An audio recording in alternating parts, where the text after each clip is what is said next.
Guys ഇന്ന് അപ്പു ബാംഗ്ലൂർക്ക് പോവുകയാണ് mid night. അപ്പോൾ അതുകൊണ്ട് ഇന്ന് അപ്പുവിന് ഞാനിവിടെ പോയിട്ട് എനിക്ക് ഡയറ്റിനുള്ള കുറച്ച് സാധനങ്ങൾ വാങ്ങണം. ഞാൻ ഈ ലിപ്സ്റ്റിക് ഷെയ്ഡ് കാണിച്ചു തന്നത് ഇത് കെ ബ്യൂട്ടിയുടെ സോ ട്രൂ എന്ന് പറഞ്ഞ ഷെയ്ഡാണ്. അപ്പോൾ പോകുമ്പോഴത്തേക്ക് ഇതാണ് എൻ്റെ ഔട്ട്ഫിറ്റ്. ഒരു വൈലഗ് ജീൻസും ഈ ഒരു ഷർട്ടുമാണ് ഇട്ടുകൊണ്ട് പോകണം. നല്ല മഴയായിരുന്നേ പുറത്ത്. അപ്പോൾ എനിക്ക് തണുക്കും എന്നുള്ളത് കൊണ്ട് ഞാൻ ഇതിട്ടുകൊണ്ട് പോകണം. അപ്പോൾ ഞാൻ നോക്കിയപ്പോൾ അമ്മ വെളിയിറങ്ങിയപ്പോഴത്തേക്ക് ചോറും ചക്കയൊക്കെ തിന്നാണ്. അപ്പോൾ ചക്കയൊക്കെ ചോറുകൂടെ ഞാൻ കഴിച്ചു. അപ്പോൾ ഇത് ഞങ്ങൾ മഴ തോന്നപ്പോഴാണ് ഇറങ്ങിയത്. കാരണം നമുക്ക് ഇറങ്ങിയും കയറിയൊക്കെ സാധനങ്ങൾ വാങ്ങാനുണ്ട്, അല്ലെങ്കിൽ പാടായിരിക്കും. അപ്പോൾ ഇതാണ് അബിയുണ്ട്. അബി വേറെ ഒന്നുമല്ല, അബിയുടെ കണ്ണിൽ എന്തരാ ഭയങ്കര ഇറിറ്റേഷൻ വന്നു, കണ്ണടയ്ക്കാൻ വയ്യെന്ന്.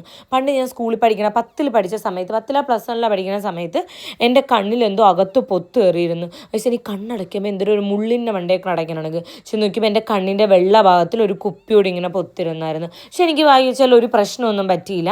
അന്ന് ഞാൻ പിന്നെ പൈറേറ്റ്സ് ഓഫ് കരീബിയൻ അങ്ങനെ കണ്ണൊക്കെ കെട്ടിക്കൊണ്ട് കിടന്നു. അതൊരു പാഷനായിരുന്നു എനിക്ക് വയസ്സ്. അപ്പോൾ അബിക്ക് എന്തോ ഇറിറ്റേഷൻ. അപ്പോൾ അബിയെ കണ്ണാശുപത്രിയിൽ കാണിക്കണം. പിന്നെ സാധനങ്ങൾ വാങ്ങിച്ചിട്ട് ഞങ്ങൾക്ക് നേരത്തെ വേണം, കാരണം മിഡ് നൈറ്റിന് അപ്പൂന് പോകണം. ഓക്കെ, അപ്പം ഞങ്ങൾ അങ്ങോട്ട് യാത്ര തുടങ്ങി. അപ്പം നെടുമങ്ങാട് ഇവരൊക്കെ എന്ന് വെച്ചാൽ ഈ രണ്ട് ബാക്കിലിരിക്കുന്ന ചെറുക്കന്മാരോട് ഭയങ്കര ഫ്രണ്ടിരിക്കുന്ന ചെറുക്കന്മാർ ഭയങ്കര അക്രമാസക്തരാണ് ചില സമയത്ത്.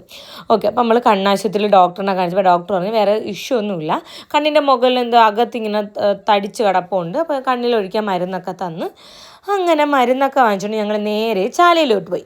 ഞാൻ പണ്ട് ലുലുന്നായിരുന്നു ഫ്രൂട്ട്സും വെജിറ്റബിൾസും വാങ്ങിച്ചുകൊണ്ടിരുന്നത്. കുറച്ചാൾ മുമ്പ് നിങ്ങൾ കണ്ടിട്ടുണ്ടായിരിക്കും ഞാൻ വീഡിയോ ചെയ്യണം. പക്ഷേ അതെന്ന് വെച്ചാൽ നമ്മൾ ഇത്രയും വാങ്ങുമ്പോൾ ഭയങ്കര എക്സ്പെൻസീവാണ്. പക്ഷേ ഇതെന്താണെന്ന് വെച്ചാൽ എനിക്ക് ഒരു 500, 600, 700 രൂപയ്ക്ക് എനിക്ക് വെജിറ്റബിൾസ് എല്ലാം എൻ്റെ ഡയറ്റിനുള്ള എല്ലാം വാങ്ങാൻ പറ്റും. ഇപ്പം ഞാൻ ലൈക്ക് ബ്രോക്കലി വാങ്ങും, ക്യാരറ്റ് വാങ്ങും, വെള്ളരിക്ക വാങ്ങും, അങ്ങനെ കുറച്ച് സാധനങ്ങൾ ഞാൻ വാങ്ങും. അപ്പോൾ ഇതാണ് ലാഭം. മുരിങ്ങയൊക്കെ അങ്ങനെ കുറേ സാധനങ്ങൾ. അപ്പോൾ സംഭവം ഇങ്ങനെ അന്താളിച്ചിരിക്കണ വേറെ ഒന്നുമല്ല.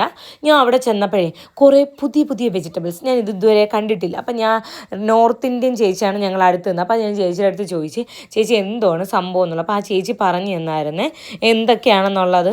പിന്നെ ഞാൻ കണ്ടിട്ട് അമ്പഴങ്ങ, പണ്ട് കോളേജിൽ പഠിക്കുമ്പം ഗോപി കൊണ്ടുവരും ഉപ്പിലിട്ടത് ചോറിൻ്റെ കൂടെ. ഒന്ന് അവിടെ അടിയാണ് അമ്പഴങ്ങയ്ക്ക് വേണ്ടി. ഇതാണ് അമ്പഴങ്ങ, ഞാനും വാങ്ങിച്ചു 1 കിലോ അമ്പഴങ്ങ. പിന്നെ ഈ 2 സാധനങ്ങൾ എനിക്ക് കണ്ടിട്ട് പിടിയിട്ടാത്ത ഈ വെള്ളരിയുടെ ചെറുത് കണക്കിരിക്കാനില്ലേ, ഇതെന്ന് വെച്ചാൽ അവർ കറി വയ്ക്കുമെന്നും മറ്റു മുള്ളിണക്കിരുന്ന് അവർ വറുത്ത് കഴിക്കും ചോറിൻ്റെ കൂടെ, നല്ല ടേസ്റ്റാണെന്നും. അതിനുശേഷം നമ്മൾ ഇത്രയും വാങ്ങിച്ചപ്പോൾ നമ്മൾ കുറച്ച് അലഞ്ഞപ്പോൾ തളർന്ന്. അപ്പോൾ നമ്മൾ അവിടെ നിന്നൊരു സർബത്ത് വാങ്ങിച്ച് കുടിച്ച്. ഇത് മറ്റേ ഓറഞ്ചക്കര ചാറൊക്കെ എടുത്തിട്ട് അങ്ങനത്തെ ഒരു സർബത്താണ്, ഒതൻറ്റിക് സർബത്ത്. നല്ലതായിരുന്നു. ഈ അണ്ടാവ് കുടിച്ചപ്പം തന്നെ എൻ്റെ ടാങ്ക് ഫുള്ളായി ഗൈസ്. പിന്നെ ഞങ്ങൾ നേരത്തെ അങ്ങ് വീട്ടിൽ പോവാണ്, കാരണം വേറെ ഒന്നുമല്ല, അപ്പൂന് പോകണം. അപ്പോൾ അപ്പൂന് പോണതിന് മുമ്പേ അങ്ങ് വീടെത്തണം. സോ ഗൈസ്, അപ്പം നമുക്ക് അടുത്തൊരു വീഡിയോ കാണുന്ന ബൈ.